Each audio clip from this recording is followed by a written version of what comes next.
I'm going to cover our basic sources of income and expenses and how we keep the church running day to day today. And then next week, Mark Olson will talk about all of our investments and hopefully answer everybody's questions about investments, our investments. So I'm going to get right into it. These are the basic sources of income and our expense categories that I'm going to be talking about in a little more detail this morning. One thing I want to, not to steal any of Mark's thunder from next week, but I think pretty much everybody knows that the main sources of our income are either the contributions that we get through pledges or people who haven't pledged, and the distributions from our investment accounts, 5 of which are trusts. And I just want to remind you that those trusts are governed by, they're restricted on how much money we can get from them. They're restricted by state law. And the amount we receive from them every year is determined by the banks who serve as the trustees. So, as we go through this morning, I think one of the big debates that's been around as long as I've been part of this church has been, why do we need to increase stewardship when we have all these investment accounts? And I think that you'll see that basically what we're doing with the investment accounts is we're paying ourselves. We're using the money ourselves. We're using it to support what we've been doing. And if we want to grow the church, like if we want to get to the point where we can support an associate pastor or a Christian education person or different kinds of music programs, we're going to have to ante up on the giving. So that's my lecture for this morning. So moving into just sort of the big picture, here's a look at total income and total expenses over the last 5 years. And the point is our budgets are getting tighter, and you can see, and you'll see throughout this, I've done most of these charts dating back to 2017, which was a year of reckoning. I think financially, that was the year when there were a lot of unexpected expenses and surprises, and that was the year that session had to make some hard decisions. So you will see that as we go through this, you'll see things that look like this. There's a big change after 2017. I would also remind you that 2020 is a little bit of an aberration because of a number of things, not the least of which is COVID, but primarily what affected our 2020 results was the fact that we did not pay for a pastor for nearly 6 months out of the year. And that resulted in some significant expense savings, which helped offset a decline in building income as there were no weddings and other kinds of uses of the building. So let's look at the big picture, overall expenses, income and expenses. Just to take a quick look now at the sources of income. As I said, we are over-reliant on our investment distributions. You can see how the percentage of income that comes from those investments has changed since 2017.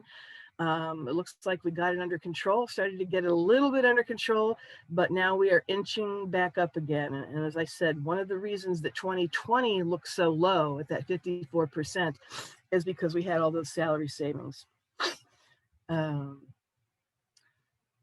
This is a slide you'll remember that you may remember that we talked about at the annual meeting of the congregation, and I would encourage you, if you have, what I'm doing today is sort of a supplement to what we did at the annual meeting of the congregation. I'm not going to repeat everything, but you might want to go back and refer to that. But this, when we talk about sources of income and giving, one of the challenges we're facing is that the average amount of pledges we're receiving is rising, has been rising, but the number of pledges has fallen rather significantly. And it started to fall even before the impact of COVID, because generally speaking, the pledges, we have the pledges at the beginning of the year, and most people who make pledges fulfill them. So when you look at 2020, COVID didn't start to affect us until the end of, till March. So we'll see what happens with going forward. But as you can see for 2021, we're a considerably fewer pledges than we have been in more recent years.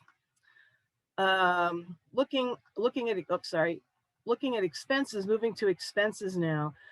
Staff compensation and our building costs are where most of our money goes. More than 80% historically goes to staff compensation and building costs. And I'll go through those in more detail. But you can see on the slide what how significant the salary and benefits expense is. That's the blue bar at the bottom. And then the next largest expense is the building operations. I combine sort of that light yellow and dark yellow together, even though you can't see the dollar amount for the building reserve, because together those are the two biggest sources of expenses. And I think what you'll also see as we go on, the legend here on the right lists in ascending order of where our money goes. So we are spending the least amount of our money on Christian formation, which is what our financial statements refer to Christian education as. Spending the least amount of our money on Christian formation, membership, and the deacons, and the most on the building and salary and benefits.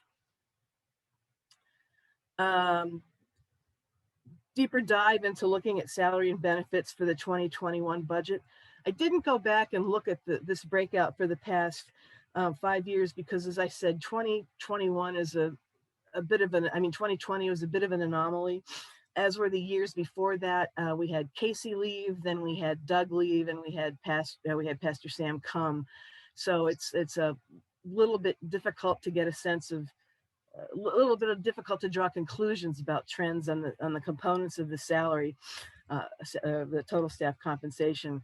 But you can see here that salaries provide close to 2/3 of the total compensation expense. And I wanted to make sure that folks understood where that money goes. We have two full-time employees, only two full-time employees. That's Pastor Sam and Mr. Shalat. And then the other folks you see or hear around are all part-time. Andrew, Stephen Fugate, Joanne Reinbold, and George Russell. They're except for Pastor Sam, whose compensation is determined by the terms of his contract. Everybody got a 1.3% salary increase this year, which I hope you don't spend it all in one place. And I guess I would note that should we be lucky enough to return to some sense of normalcy in 2021, there is an allowance in the budget to enable us to pay childcare assistants again and hire another part-time building assistant if we need one.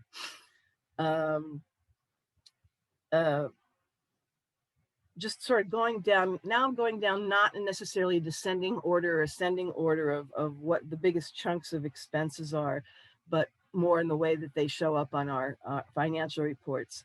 This is a look at our administrative operations costs, which totaled just shy of $41,000 for 2021 in the budget. So this is your basic. This is the basic stuff that keeps the building going day to day and keeps the office going. And I guess what I would point out here is that transaction charges are increasing. The transaction charges are the gray bar at the top. You'll see for 2020 it was about $5,600, and it's rising a little bit for 2021 into $5,700. With all due respect to Ellen Euler, who's on the call this morning, those transaction costs are rising because more people are contributing online and using services like PayPal to make their contributions, since we're not in the building. And we do incur a fee every time that happens. So also spending a little bit more money to get our internet stabilized and our network servicing stabilized, especially as we use Zoom more often. Next, as I said, the next biggest piece after staff compensation is building operations expense, which, except for 2017, you can see that the run rate there is pretty flat. It generally accounts for about 10% of our budget overall, unless something goes wrong or a lot goes wrong at the same time, which is what happened in 2017, which led to some of the major changes like staff going part-time, severe cutbacks in expenses and things like that. So, so to take, you know, the 2017 expenses were, you know, triple what a normal year might be. So I would say that this is a credit to how well the building has been maintained over the years.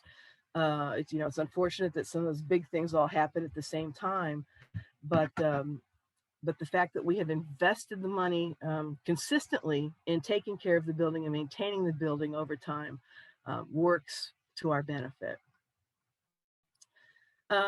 Sort of sidebar to the building operations expense is the building reserve, which was established after that, or significantly, a significantly stronger commitment was made to it after those 2017 experiences. So this is just a look at what we have allocated out of the budget into the reserve, what the balance is of the reserve, and then some things that the reserve was used for in the past couple of years. You will see the green bars, the reserve allocation. We did not make an allocation in 2019. And then in 2020, we were fortunate enough, because of the combination of largely the salary savings, we ended up finishing the year with a surplus of just under $15,000, which session transferred to the reserve. And that's how we ended up 2020 with a balanced budget. I do want to remind people that when you see things like the reserve balance, or we talk about funds, it's not like there's a separate pot of accounts, or, you know, separate piles of money. It's sort of like if you get your paycheck and you divvy it up into different envelopes, like this envelope is going to pay the Delmarva power bill, and that envelope is going to pay the Comcast bill. All the money basically is in your checking account and your savings account, and that's the same for us. So don't be confused when you see things like reserve, balance, or you hear us talking about special funds. Those are just accounting treatments, and they don't indicate you know, any additional sources of funds per se. Sorry. The next biggest category of expenses after compensation and building is our music and worship program. And I'm going to take some time to go through this category of expenses, because there were a number of questions about this at the annual meeting of the congregation, and I think that it's come up a lot in the recent surveys that have been undertaken, whether it's Vision 2020 or the more recent surveys that the Transition Task Force has done.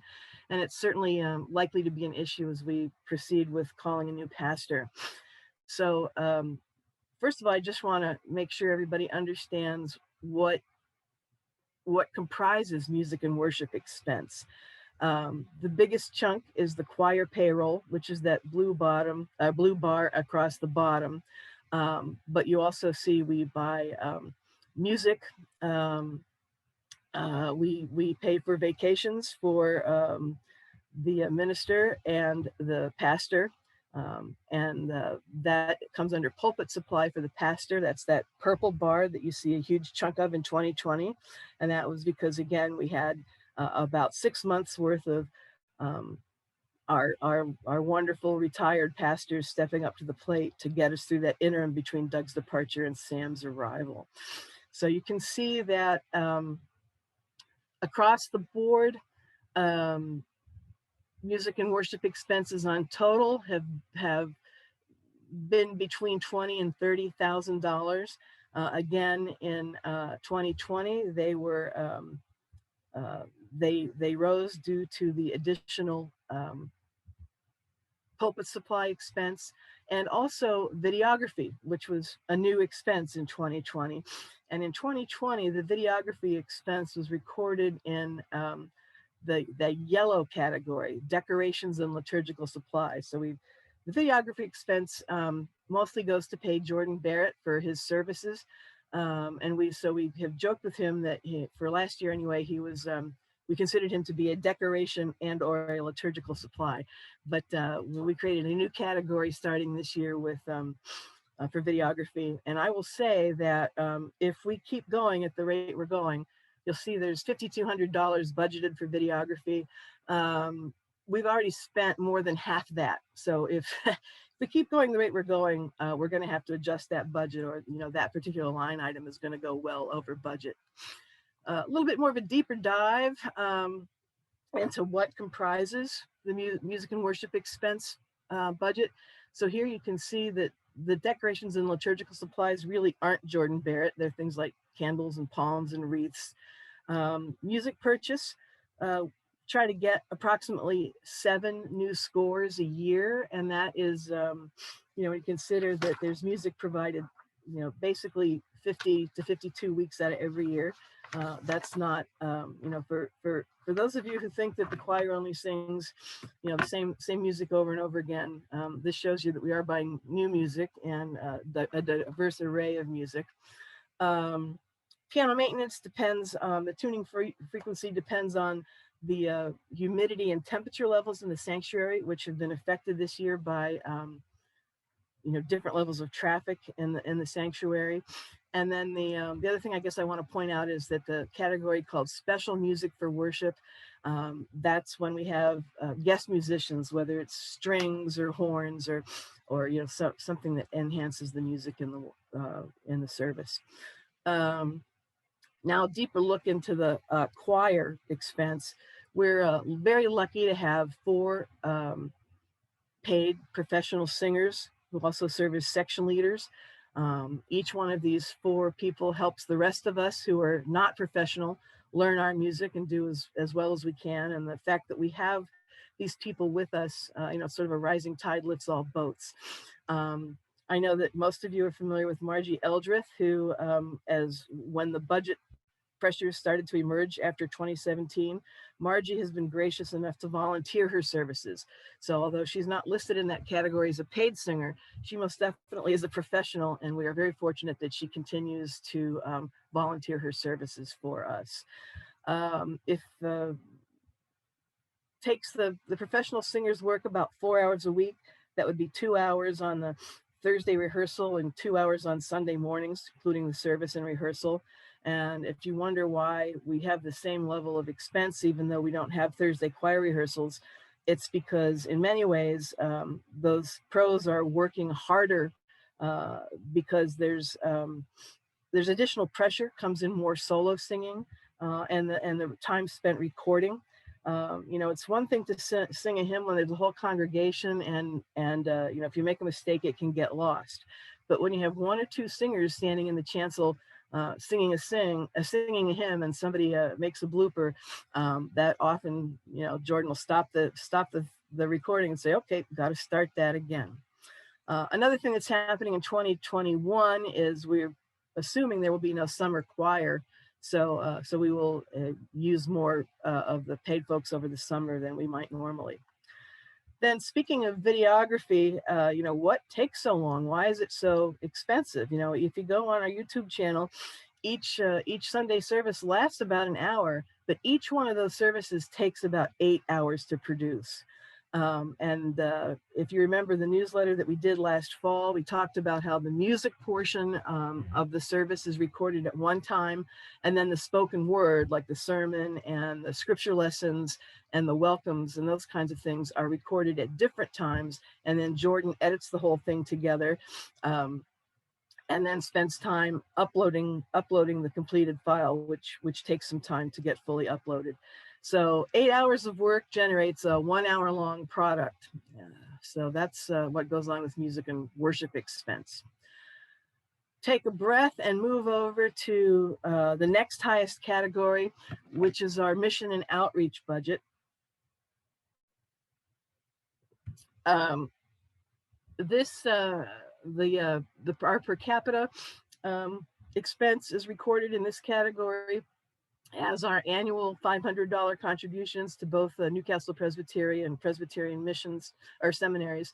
And then the green bar at the top are the local grants that we make. And this year so far, the Mission and Outreach Committee has spent half its budget, $5,000 to Friendship House, and $1,000 for the Delaware Center for Justice to help support the Poor People's Campaign in Delaware.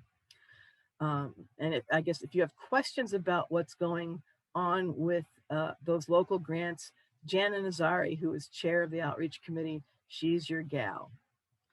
I want to make a little detour while we talk about per capita. I think that a lot of times people don't understand per capita, and I want people to understand that our assessment is based on the number of members we have.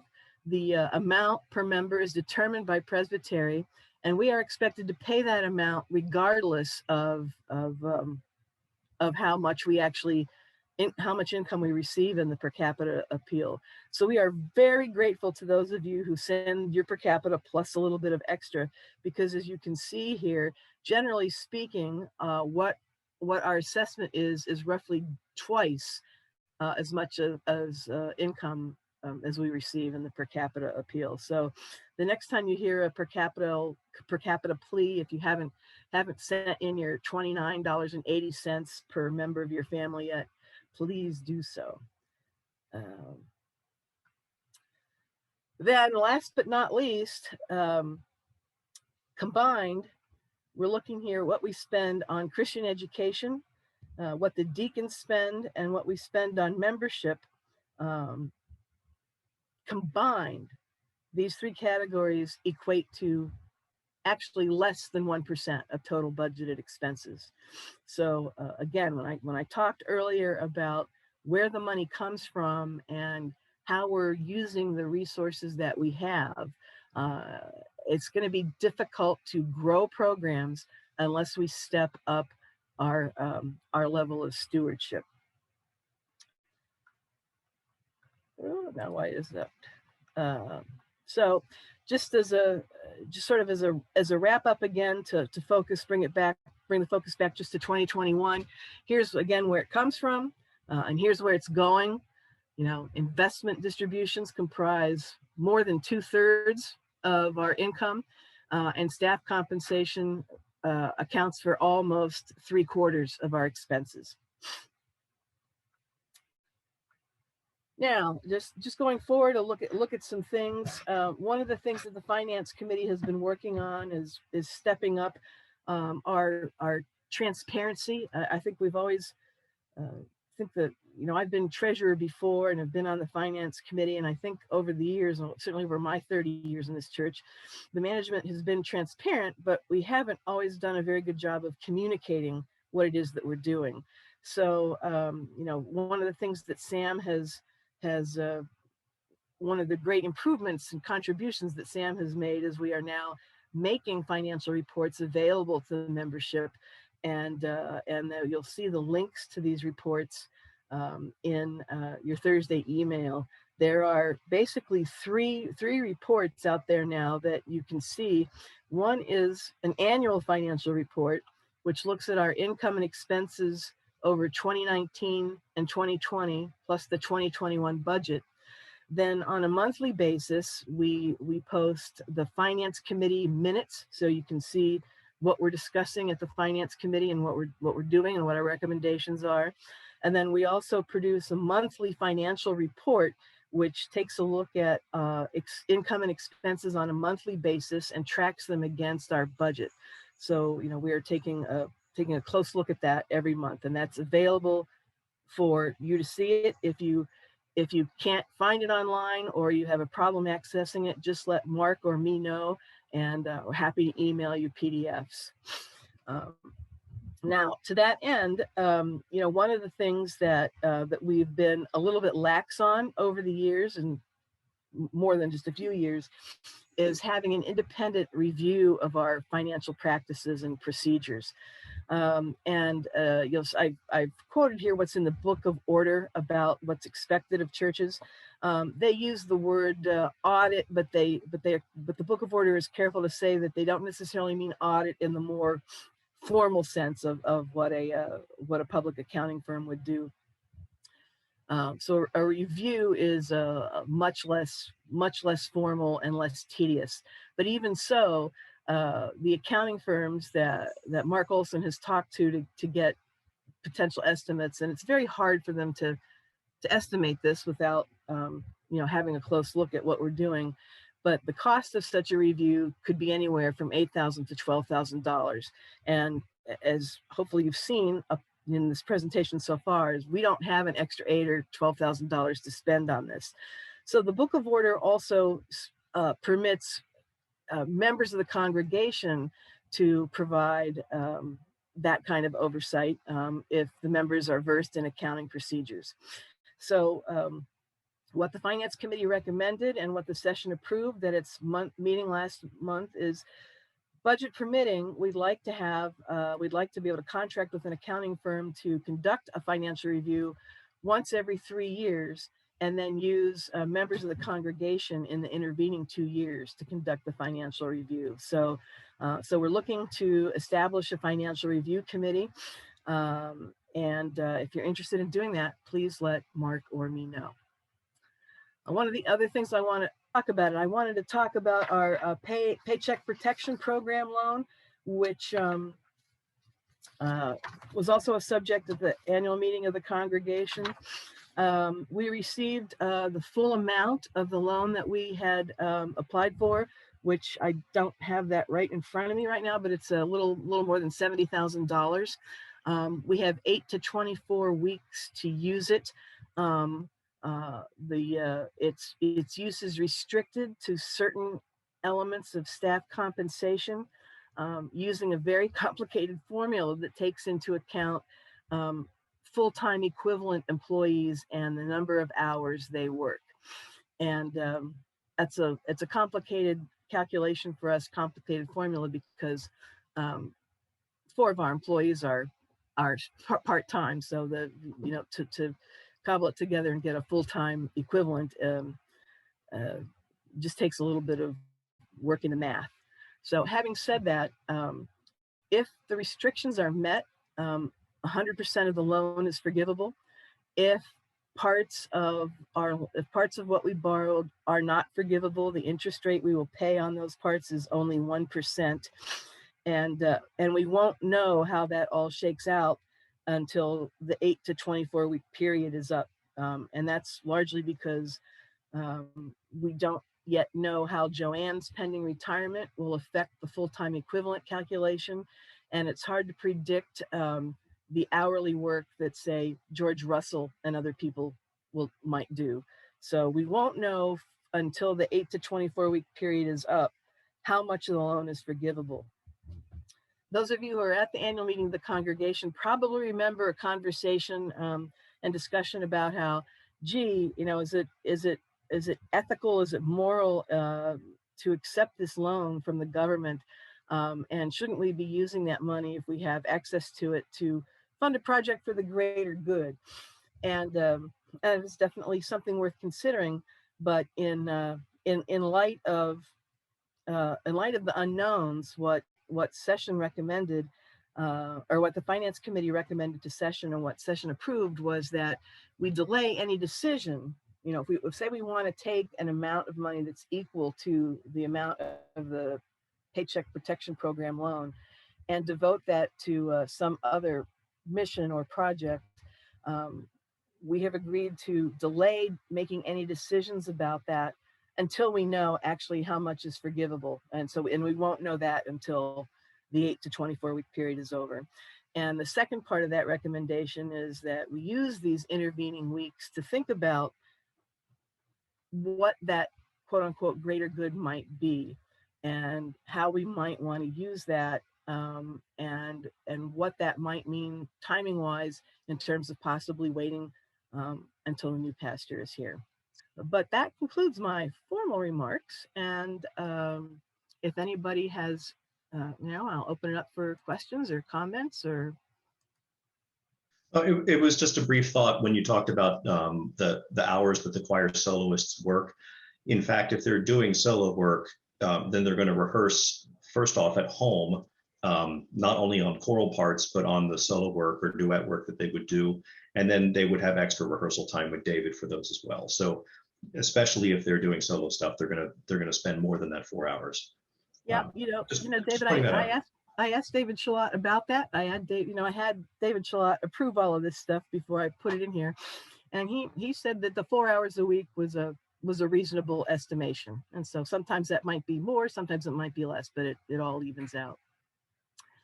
Ellen, can I just point out one other clarification so that there's not a misunderstanding? Since we have gone to recording the worship, not all 4 soloists are used every week. Right. So only 2 are used a week, and then the soloists are only paid per service. So that's an important distinction. We're not being paid if we're not there, basically. Right. Right.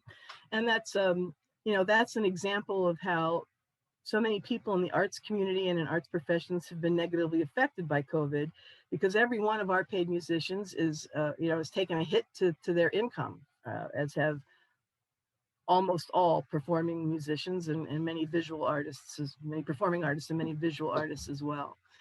I see Sam put a comment in here about how, most if not all of David Shalot's salary plus a portion of Sam's salary also actually are music and worship expenses. One of the things about the way that we've managed finances over the years is we don't divvy up staff time in terms of what program they're associated with. So, certainly you could attribute a portion of David's time and Sam's time to mission and outreach, outreach from the music program and that we do, our music outreach programs.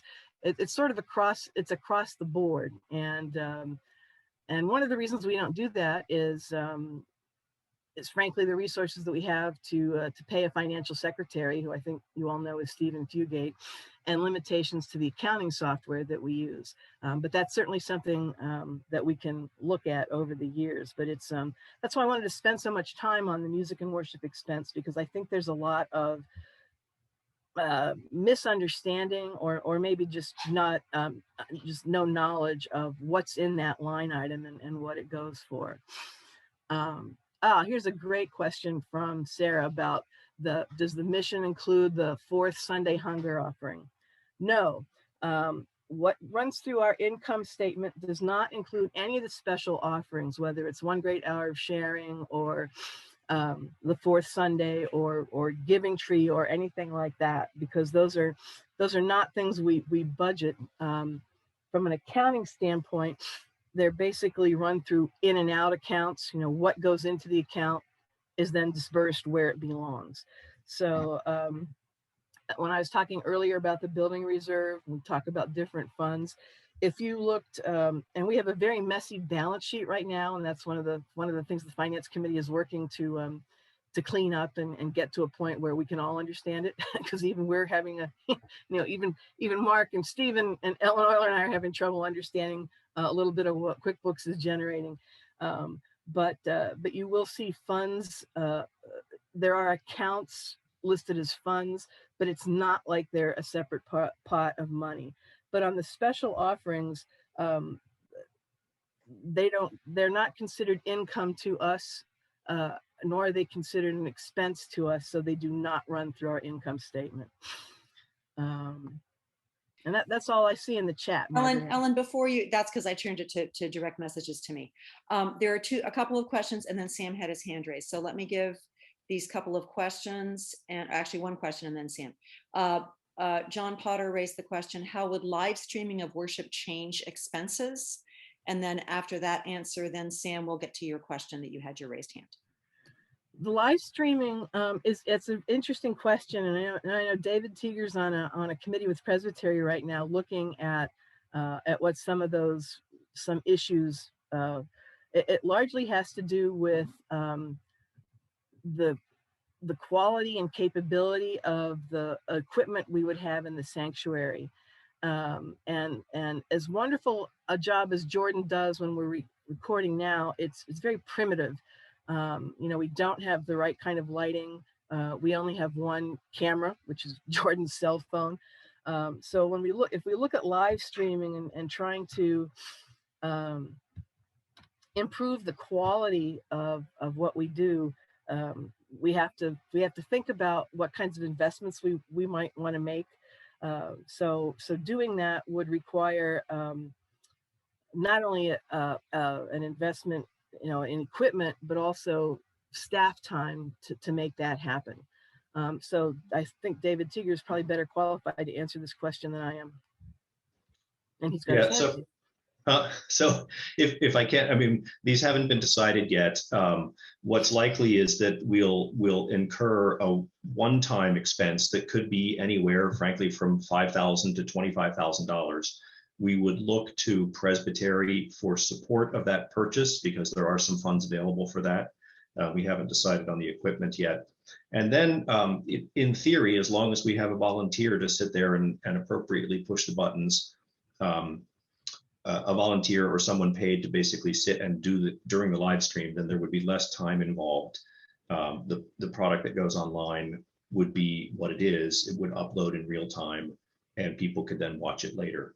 So the expense will change, but of course there will be some significant one-time expense that that session will have to figure out how that's budgeted and if we can get outside money for that. It's a good question. So there were two questions. Next is Sam and then Sarah Ryan. When we look about worship or member care and stuff, I mean, I'm paid for that. And so I felt sorry for the soloists because they were kind of there, but you got to count me in too, because you're covered. I'm part of your expense for member care or worship, whatever Right. it is Big Sam here. I'm done. Thank you. Sarah? I guess I don't know if there's a comment or a question, but I guess I saw Sam put in a comment about that it's troubling that money available for mission, that we don't have that much money available for mission. And I guess this is a request to find sort of opportunities to talk more about that. And I'll just name sort of some decision making that I make, that I make contributions to the church, but I also make separate contributions, or Rob and I do, to other organizations. So the way that I support a wide variety of causes and programs that I care about are also through individual donations. And so I have to make a decision about how much of that sort of mission related money I give directly through the church or I give to indirectly through the church or directly through separate donations. And I guess I'm somewhat curious about I don't know, that's just sort of a decision making that I make. And if I knew specifically what I was supporting through First and Central, beyond First and Central, or if there was a specific request that we need such and such for mission for certain things, that I would be willing to give more for that. So I get, I think that's enough. I'm not being so clear.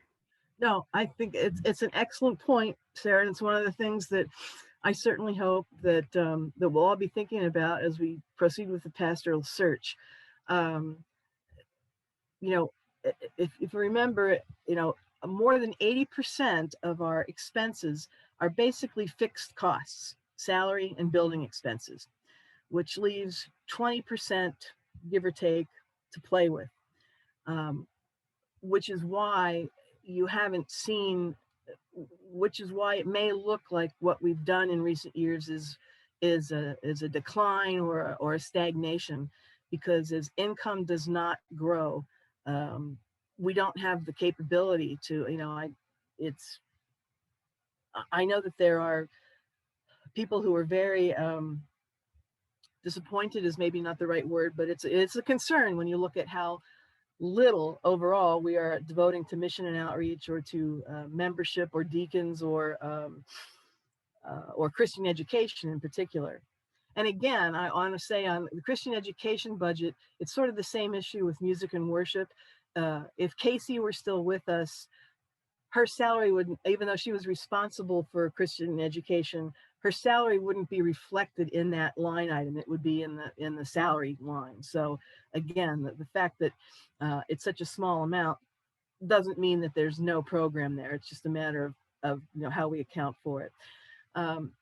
The other issue though, Sarah, about, and you're right on about people needing to know how we spend the money and what are we doing it with and what's the mission supporting. And then that I hope will be, part of the transparency that we, improve our transparency in communicating about this going forward.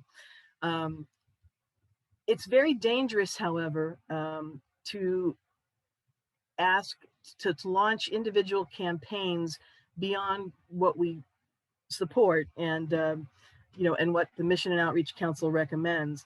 Very dangerous to support special fundraising campaigns or to promote those campaigns, because what that leads to is designated contributions, and the next thing you know is you have somebody saying, here's a nice chunk of money to buy new pew cushions or new choir robes, which is not necessarily how Session wants to manage the church's assets and resources. So I understand I understand the point you're making, because I certainly run my personal contributions the same way. But that's a dangerous precedent to dangerous path to go down. And as an example, we've had some very generous people. The Christmas ornament mailing that the deacons did. Couple of members underwrote that whole expense. They purchased the ornaments and they covered the postage, and that was terrific and very generous. But what that means is our income and expenses don't reflect what it took to do that. We don't have any record of seeing, of adding that to a deacon's budget and then what the expense was. And although that's a great example, and I don't want to sound critical of that in any way, it's an example of what happens if people designate and earmark money for specific things. A better way to handle it, at least from the Finance Committee's perspective, would be if you want to support a program like that or something that the church is doing, write a check to the church for that amount, and then then we can use that to pay for something that the Session has already approved budget-wise. Does that make sense, Sarah? Yeah, that makes a lot of sense, and I agree with the dangerous precedent. And so, yeah, thank you. And thanks for the presentation in general. Was excellent. It was very helpful. Thank you. Thank you. I think Mark Olson, who is also on the Finance Committee, has a comment and then or a response, and then Noble and Sam both have their hands up. Thank you. I think there are two, Sarah's question really has two parts to it. One is within that mission and outreach budget and the amount that they've spent, where did that money go? And we can answer that. I'll have an answer for that next week when we supplement this program. The other part of it, I think, responds or reflects what Pastor Sam asked about or commented about. And we will also try to get at that comment a little bit next week. And what it involves is, let's suppose that we wanted to expand our mission and outreach or Christian formation, pick a category. And let's suppose that cost a fixed amount of money or a budgeted amount of money. How would we cover the expense of doing that? And how would that affect our overall proportion of giving? I don't want, it's an interrelated computation, and I don't think anybody probably has enough interest in it to bore you with it, but I think we can try to get at the margins of that issue again when we talk further about this next week. Thank you, Mark. Noble? I have a question regarding the trust restrictions, and if Mark is going to discuss this next week, I will withdraw the question. But with giving not being up and trust restrictions being what they are, what flexibility do we have within this framework to pay clergy? Our looking for a new pastor, perhaps an associate pastor, depends on how much money we have. And if we don't have enough money from our giving, can we take money from any of the trusts to support clergy? That's an excellent question, and it is certainly on our agenda for next week, if you don't mind holding it. That's fine. Okay. Thank you. I would just add to that, though, in case somebody's not available to be here, is the reason those trusts are in a, Delaware is the home, is one of the best jurisdictions in the country for trusts, and there are a gazillion different kinds of, about at least 30 different kinds of trusts on the books in Delaware. And our trusts are in what's called a total return unit trust. And the decision was made about 15, 20 years ago to move the assets into total return unit trusts. And Mark will talk about this next week, but it's a way to continue to generate income for the church, but also preserve the principles so that the effects of that endowment, if you will, extend in perpetuity. So it's a balance. It's a way to balance, the need for current income with long-term return. And we did that 15, 20 years ago because we were depleting accounts. So that's why the restriction is there. And Mark will go into much more detail about that next week. But I think it's the gazillion dollars, it's the $billion question.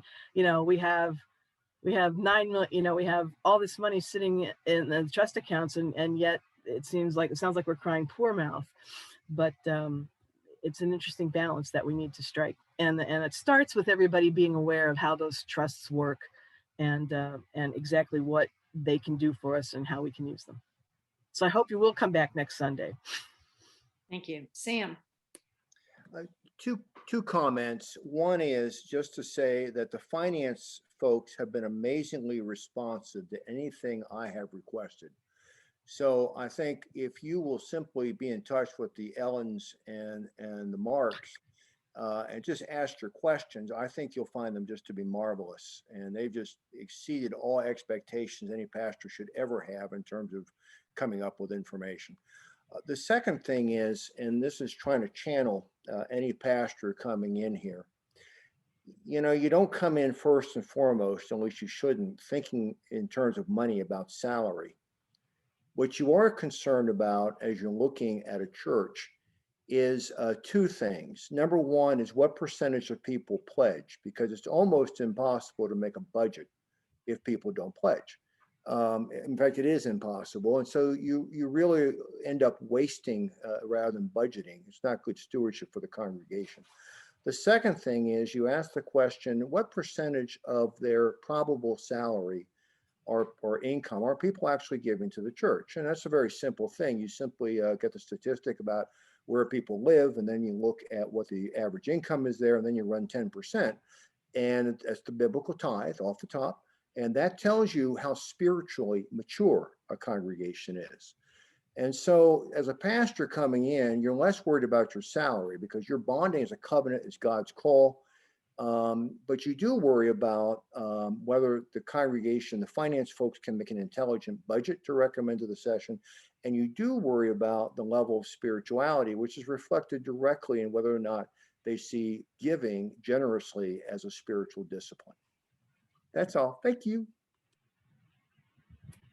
Couldn't say it better. And that's, I guess I want to, if there's no other questions before we close, I just want to, to that point, I want to give Ellen Euler props because, there's 3 members of the finance committee, Mark, Ellen, and me. And, we'd love to have more members on the committee. And Ellen is the person who for at least 5 or 6 years now has been handling the stewardship campaign for us. So she well knows those issues and has, yes, bravo, Ellen, bravo. Anyone's welcome to take it over. It's an incredibly, it's a very intense, the good news is it's a short-term kind of thing. The bad news is it's very intense during that short term. But, Ellen did that all this year at a time when, PayPal was one of the processors of the Paycheck protection program. So Ellen's been working about 22 hours a day for her employer, and then another 2 or 3 hours a day for First and Central. And I guess the extra hour she sleeps. Sarah, this will be the last question, friends, because it's nearing noon. So I just want to offer, I guess, to complicate things a little further, though, that I think that how we spend money and how we think of tithing are really, they're messy. And I think they're also incredibly personal. But I think also if people are coming from different traditions and different places, and particularly if you're looking to attract people who may have a history of giving to quite a lot of organizations, but not necessarily a history of giving to organized church, or that when you, that I guess I'm hoping that we can kind of figure out how to walk into some of these kind of stewardship conversations and engage with some complexity around some decision making, rather than just sort of talk about how we wish people gave more, but then kind of leave it at that, which is how I experience it, but may not be the only thing that's going on. All excellent points. And I think a very important part of what we need to think about as we go forward. Thank you, Ellen, for a very illuminating, shall I say, presentation. And I also want to share thanks to Mark and to Ellen Euler for their contributions to this presentation, and anybody else who had a hand in it. Please join us again next week for the second part of it. I think it's next week. Am I right, Mark? For the second part of this, which Mark Olson will be presenting. And there we are.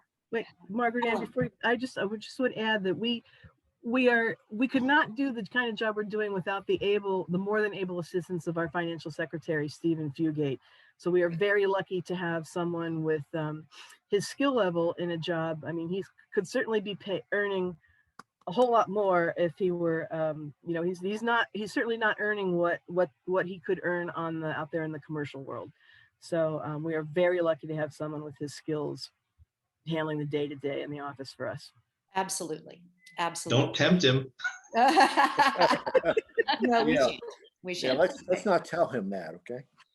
And with that, my friends, go into the week finding some good. Okay. Excellent. Thank you all. Thank you. Very Ellen. wonderful. Thank you. Excellent. Excellent. Really terrific.